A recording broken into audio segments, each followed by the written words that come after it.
ভাগ্যের জোরে প্রাণে বেঁচে গেল। এবার নিজের মিথ্যে স্মৃতি হারানোর অভিনয় করা শুরু করে দিল নীলু। হ্যাঁ বন্ধুরা, ভিডিওতে লাইক দিতে দিতে থাকুন। নীলাঞ্জনাকে ওটির পর যখন ওর অপারেশন সাকসেসফুল হয়, ঠিক সেই মুহূর্তে নীলাঞ্জনাকে যখন ওটি থেকে বার করা হয়, ঠিক সেই সময়ে সেই ছেলেটা যখন ডক্টরদেরকে বলতে থাকে যে ডক্টর আপনাদের কি মনে হয় বলুন তো, ওনার এখন কি কন্ডিশন, উনি বেঁচে গিয়েছে তো, উনি সুস্থ সবল হয়ে উঠবে তো।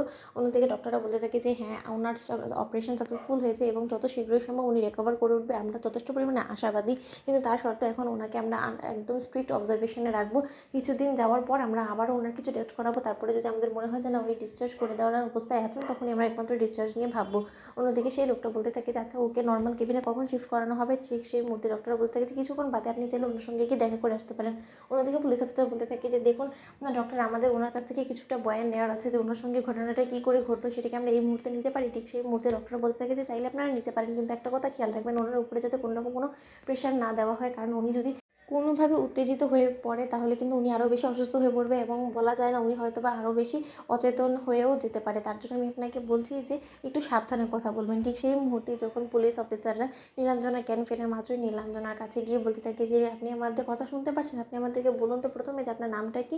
অন্যদিকে নীলাঞ্জনা পুলিশকে দেখা মাত্রই ভয় পেয়ে যায় এবং নীলু বলতে থাকে যে ডক্টর আমি এখানে কী করছি বলুন তো, আমার সঙ্গে কী হয়েছে। ঠিক সেই মুহূর্তে ডক্টর বলতে থাকছে আপনি একদম ঘাবড়াবেন না, পুলিশ আপনার বয়ান নেওয়ার জন্য এখানে এসেছে। আপনার একটা ছোট্ট অ্যাক্সিডেন্ট হয়েছিল এবং সেই অ্যাক্সিডেন্টে আপনি রক্তাক্ত অবস্থায় রাস্তায় পড়েছিলেন এবং যে গাড়ির ধাক্কায় আপনার এই অবস্থা হয়েছিল সেই গাড়ির মালিক আপনাকে এখানে নিয়ে এসেছে, আপনার ট্রিটমেন্ট করানোর ব্যবস্থা করেছে এবং তারপর পুলিশ এসেছে আপনার সঙ্গে ঘটে যাওয়া সকল ঘটনা তদন্ত করার জন্য।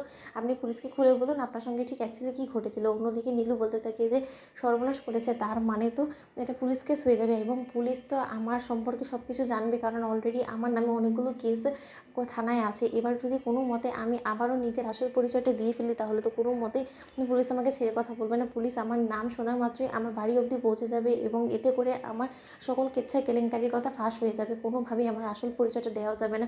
অন্যদিকে নীলু বলতে থাকে যে অফিসার আমার মাথায় এত যন্ত্রণা করছে, আমার কোনো কিছুই মনে পড়ছে না। তার থেকে বড় কথা আমি যে হসপিটালে এসে পৌঁছেছি এবং আমার যে এই বেহাল দশা, আমি তো সেটা দেখেই রীতিমতো অবাক।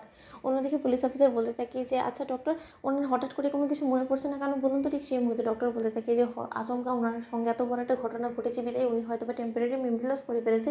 এমনটা হলেও হতে পারে, আমরা ওনার কিছু সিটি স্ক্যান করে দেখবো, তারপরে যদি ওটাতে আমরা এটাই দেখতে পাই যে উনি টেম্পোরারি মেমরি লস করে ফেলেছে, তাহলে আমি সরি টু সে এই মুহূর্তে আমার মনে হয় না যে আপনারা ওনাকে জেরা করে কোনো রকম কোনো বয়ান ওনার থেকে আদায় করতে পারবেন। অন্যদিকে যখন পুলিশ অফিসার বলতে থাকে যে সেই গাড়ির সঙ্গে ধাক্কা লাগানো সেই মালিকটাকে, যেহেতু ওনার এখন কিছু মনে পড়ছে না তাই কেসটাকে আমরা এগোতে পারছি না, কিন্তু আপনি ধরে নেবেন না যে উনি কিছু বলতে পারছেন না বিধেই এই কেসটা সর্ট আউট হয়ে গেল, এই কেসটা চলমান থাকবে। তো বন্ধুরা, ভিডিওটি ভালো লাগতে লাইক এবং শেয়ার করে সাবস্ক্রাইব করুন।